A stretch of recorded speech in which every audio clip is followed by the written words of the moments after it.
మీరు నానా విధములైన శోధనలలో పడునప్పుడు అది మహానందమని ఎంచుకొనుడి. మీరు క్రీస్తుతో కూడా లేపబడిన వారైతే పైనున్న వాటినే వెదుకుడి, అక్కడ క్రీస్తు కూర్చుండి ఉన్నాడు. ఏ అపాయమును రాకుండా యెహోవా నిన్ను కాపాడును, ఆయన నీ ప్రాణమును కాపాడును.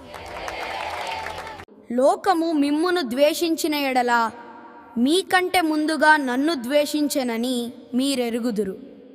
యేసే ప్రపంచానికి పరిశుద్ధ దేవుడు, ఆయనే సృష్టికర్త, ఆయనే ప్రజాపతి. యేసే ప్రపంచానికి పరిశుద్ధ దేవుడు, ఆయనే సృష్టికర్త, ఆయనే ప్రజాపతి. మన సహవాసమైతే తండ్రితో కూడాను ఆయన కుమారుడైన యేసుక్రీస్తుతో కూడాను ఉన్నది. దైవ చిత్తానుసారమైన దుఃఖము రక్షణార్థమైన మారు మనస్సును కలగజేయును. ఈ మారు మనస్సు దుఃఖమును పుట్టించదు.